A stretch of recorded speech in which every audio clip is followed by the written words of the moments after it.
Okay. Alright. The first album I'm reviewing is by a band called Dropbox. This album came out. I don't know when this album came out because I can't read the back. It's all like small print, and I don't know why.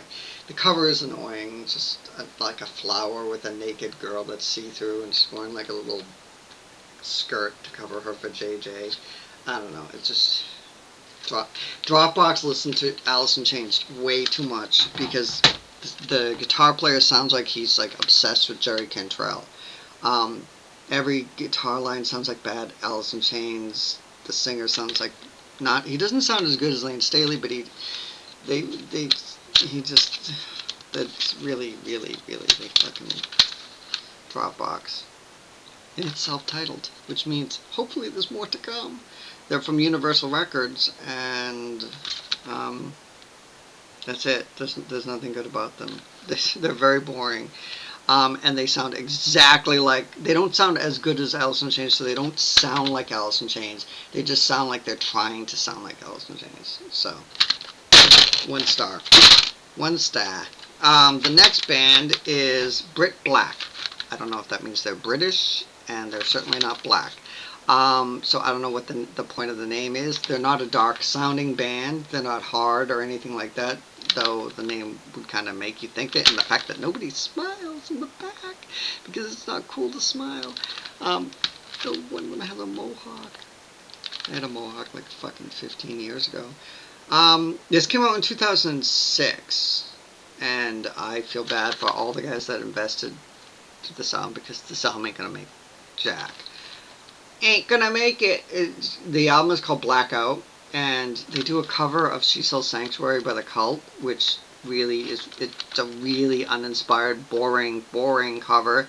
The guy can't even play the guitar line. It's really embarrassing. I don't know why they put it on. They should have made it a B-side. But then again, nothing sounds like a single on this because it's just fucking lame. It's really boring, really bland rock, really boring, like, just shut the fuck up. So yeah, Brit Black with their Blackout album, which isn't dark and doesn't rock and does a horrible cover of a Cult song, and I love the Cult, so fuck you. And this gets 1 star too. The next one is an awesome album. Well, they're called Boy Crazy, and the reason why I picked this up, aside from the fact that they all were $1 or $1.99, which is the prerequisite to get reviewed on this wonderful thing. This was $1, and it was produced by Stocking Mortimer, and for anybody that knows that, they were like kind of the kings of British pop in the 80s. They did like Dead or Alive and Bananarama, and I think they did Kylie Minogue and all those people.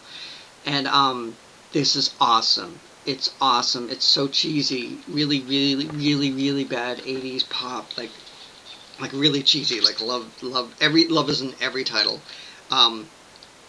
That's what love can do. That's what love is. And it's awesome. It reminded me of a friend of mine and I. We bought, or he bought, I think, at a yard sale for like 99 cents. He bought a LaToya Jackson album.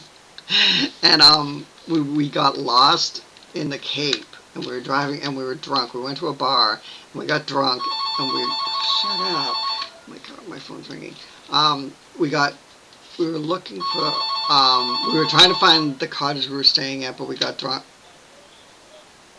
I don't know who that is. So we were drunk, and we were driving around, and we got lost, and we were driving around for like 3 hours listening to this Janet Jackson album that went over and over and over, and it was the funniest fucking album. Oh my God, because it was such a rip-off of Control. Like, she even did like the whole speech that Janet Jackson does, at the beginning of Control, like, this is about control, it was so funny. We just laughed like fucking, I think we even threw the album out of the window eventually after like the fifth listen to it, and this was like 20 years ago. We had so much fun though, and we were so drunk, and we were so lost, and we couldn't, and then we ran out of gas. It was such a funny night.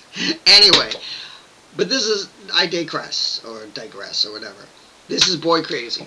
And this is just as bad as LaToya Jackson, but it's just as fun, if you can get into like bad pop, which I can, And I'm never I'm not gonna put this on my iPod, and I probably never listen to this again. But I'm glad I heard it. I'm gonna look for a video of theirs because they gotta have a video on YouTube because these people are just nightmares. There's four girls. They all look like they're hairdressers from like not a real hair salon, like a Great Cuts. You know, like one of those like $8 haircut places. You know, they all look like hairdressers from there, and they all look like they dabbled in coke and they have gay friends. You know, like they have to be like this one, you know, this blonde one, she definitely thinks she's cool because she hangs out with the gays at work.